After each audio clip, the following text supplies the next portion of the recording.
Hello everyone, welcome to new video. So friends, हम लोग झारखंड के आपदा प्रबंधन को कवर कर रहे हैं। उस क्रम में हमने 3 वीडियो बनाया है। उसका जो लिंक है हमने अपने इस वीडियो के डिस्क्रिप्शन में दे रखा है, आप उसको देख लेंगे। आज हम लोग इस सीरीज़ को आगे बढ़ाते हैं और ये पार्ट 4 हम बना रहे हैं। तो आज हम लोग भूकंप और खनन के विषय में अध्ययन करेंगे। तो भूकंप झारखंड में क्या है, ये पूरा झारखंड में कितने ज़िले हैं? 24 ज़िला है। ये 24 ज़िला इससे प्रभावित है लगभग। तो सबसे पहले भूकंप क्या है? भूकंप क्या होता है? ज़मीन के अंदर उत्पन्न होता है। कहाँ पे? ज़मीन के अंदर में। और ज़मीन के अंदर में जहाँ से उत्पन्न होता है उसको क्या कहते हैं? फोकस। यहाँ इसको क्या बोलते हैं? फोकस। और सबसे पहले जहाँ झटका लगता है उसको बोलते हैं EP centre. EP centre, EP centre. यहीं पर सबसे ज़्यादा जो प्रभाव भूकंप का यहीं पे होता है। और जो भूकंप जो है ईपिक सेंटर का यहीं पे सबसे ज़्यादा रहेगा। और जैसे जैसे वो बढ़ता जाएगा ईपिक सेंटर, तो वहाँ पे उसका प्रभाव कम होता जाता है। तो अभी तक हमने यही देखा कि भूकंप कहाँ से उत्पन्न होता है? ज़मीन के अंदर से उत्पन्न होता है। और जहाँ से उत्पन्न होता है उसको हम लोग फोकस कहते हैं। और केंद्र हुआ। और उसके बाद सबसे पहले जहाँ पर ज़मीन में उसका झटका आता है उसको क्या बोलते हैं? ईपिक सेंटर बोलते हैं।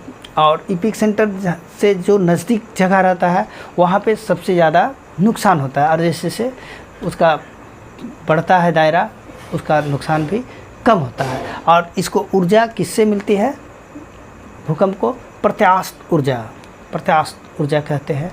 उससे जो वेव के अनुसार तरंग के माध्यम से चलती है। और वो तरंग 3 प्रकार के होते हैं, प्राइमरी, सेकेंडरी और लव। इतने तो जानना ज़रूरी है। और भूकंप को हम लोग सिस्मोग्राफ से नापते हैं, ये तो आम बात है। और अब हम लोग झारखंड में देखते हैं कि झारखंड में भूकंप के विषय में क्या होता है, ये कैसा आपदा है झारखंड में। तो झारखंड में भूकंप का उतना प्रभाव नहीं है। तो ये अगर देखा जाए तो ये तो प्राकृतिक आपदा है, लेकिन झारखंड में इसका जोखिम बहुत कम है। झारखंड में इसका जोखिम बहुत कम है। और इसे जोखिम को देखते हुए, संवेदनशीलता को देखते हुए इसे 3 जोनों में बांटा गया है भूकंप को। जोन 2, जोन 3 और जोन 4। ये 3 जोन में झारखंड को बांटा गया है। और इसमें जो जोन 4 है उसमें 2 ज़िले हैं, गोड्डा और साहेबगंज। यहीं पर सबसे ज़्यादा भूकंप है। और ये जो एरिया है झारखंड का सर्वाधिक भूकंप प्रभावित ज़िला है। कौन? गोड्डा और साहेबगंज। इस तरफ हो जाएगा आपका गोड्डा और साहेबगंज जो है, यहाँ पे सबसे ज़्यादा भूकंप का प्रभाव है। और उसके बाद अगर देखिएगा जोन 3 में, तो उसमें 15 ज़िले आते हैं। साहेबगंज आता है। फिर भी इसमें जो सर्वाधिक प्रभावित है आपका, इसमें क्या बोलते हैं, ये गोड्डा और साहेबगंज के उसका उत्तरी भाग, उसका उत्तरी भाग गोड्डा और साहेबगंज का। और जो जोन 3 है उसमें भी गोड्डा और साहेबगंज आएगा, लेकिन उसका उत्तरी भाग नहीं आएगा। तो गोड्डा, साहेबगंज, गढ़वा यहाँ पे हो गया, गढ़वा। और पलामू भी आता है, ये जोन 3 में आ रहा है। फिर पलामू है, फिर ये चतरा है, फिर आपका हजारीबाग है, ये कोडरमा है। ये पोर्शन समझ जाइए, यहाँ से लेकर के इस तरफ कोडरमा है, गिरिडीह है, बोकारो है, गिरिडीह, बोकारो। फिर धनबाद है, देवघर है, दुमका है, पाकुड़ है और जामताड़ा है। तो यहाँ से ये पूरा क्षेत्र को आप समझ जाइए कि जोन 2 में जोन 3 में आ रहा। और जोन 2 में सिर्फ 7 ज़िले प्रभावित होते हैं, जो ये नीचे की तरफ हैं। और ये सबसे कम भूकंप प्रभावित क्षेत्र है। यहाँ पे भूकंप की संभावना बहुत कम होता है। इसमें लोहरदगा, यहाँ पे ये जगह है लोहरदगा, दग्गा हो गया ये, फिर रांची हो गया यहाँ पे, रामगढ़ हो गया, फिर आपका खूंटी हो गया यहाँ पे, फिर गुमला हो गया, फिर वेस्ट सिंहभूम, ईस्ट सिंहभूम, ये सब, और ये जामताड़ा हो गया। तो हमने यही देखा कि झारखंड में भूकंप का उतना प्रभाव नहीं है, इससे जोखिम यहाँ पे नहीं है। और जो इसे जोन में बांटा गया है, जोन 4 जो है सबसे अधिक प्रभावित ज़िला है, उसमें 2 ही ज़िले आते हैं, गोड्डा और साहिबगंज। और गोड्डा और साहिबगंज का भी उत्तरी भाग आता है। और जोन 3 के अंतर्गत में 15 ज़िले आते हैं। एकदम झारखंड का बीच का जो आप मानचित्र का बीच जो नक्शा है उसको बीच को याद कर लीजिए।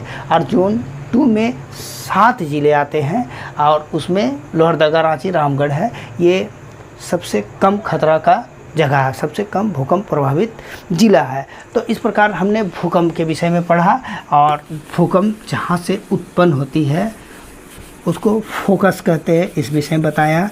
और जहाँ पर सबसे पहले जो झटका लगता है भूकंप का उसको इपिक सेंटर बोलते हैं, उसके विषय में भी हमने आपको बताया। और भूकंप जो है वो प्रत्यास्थ ऊर्जा के माध्यम से ऊर्जा प्राप्त करता है और वे एक वेव है। और ये जो वेव है ये 3 प्रकार के होते हैं, प्राइमरी, सेकेंडरी और लव वेव। लव वेव इसलिए बोलते हैं कि इसको जो पहचाने थे लव नामक वैज्ञानिक ने पहचाने थे, इसलिए इसको लव वेव भी कहते हैं। और इतना हो गया। और जो भी भूकंप है वो उसमें आवृत्ति होता है, आयाम होता है, तरंगदैर्घ्य होते हैं ये सब। और कोई भी जो भूकंप को सिस्मोग्राफ से नापते हैं, रिक्टर पैमाने पर मापा जाता है। अब हम लोग चलते हैं खनन माइनिंग।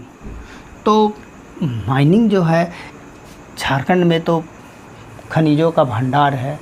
कुल अगर भारत में खनिजों का बात करें तो 30 से 35% लगभग खनिज झारखंड में ही प्राप्त होते हैं भंडारण की दृष्टि से। तो मतलब पृथ्वी के अंदर में दबे हुए हैं 30 से 35%। और इससे प्रभावित ज़िला कितना है?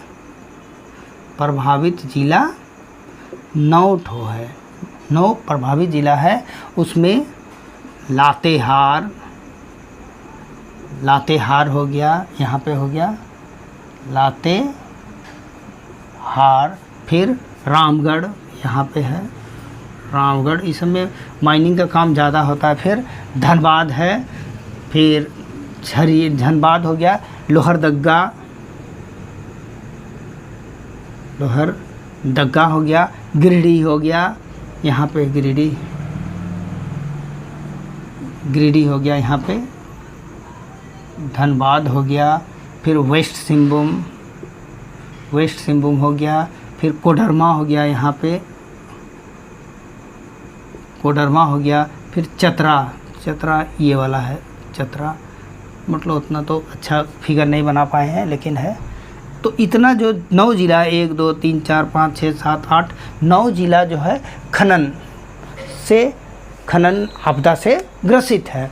और इसमें ये उतना ज़िला हो गया। और बहुत जो खान है, कोयला के खान है, उसमें भी बहुत सारी दुर्घटना हुई है, उस विषय में अब हम लोग चर्चा करते हैं। इतना हुआ। और एक ज़िला छूट गया है यहाँ पे, पूर्वी सिंहभूम, ये छूट गया है। और एक चीज़ ये जो इसमें बताना भूल गए हैं, जो इसमें है खनन में, उसमें क्या बताना था, और भूकंप में बताना था कि टेक्निकल सपोर्ट कि मतलब जब भूकंप आएगा तो कैसे बचेंगे, राहत कैसे होगा। तो इसमें भूकंप का जो ट्रेनिंग कौन कराता है? BIT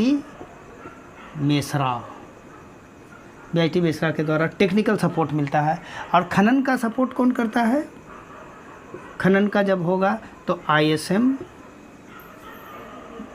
धनबाद के द्वारा ट्रेनिंग दिया जाता है, टेक्निकल सपोर्ट जो भी होगा। और सब में निगरानी कौन रहता है? स्पाइका। इतना जानना है। अब बहुत सारा जो दुर्घटना हुआ है उसके विषय में, ललमटिया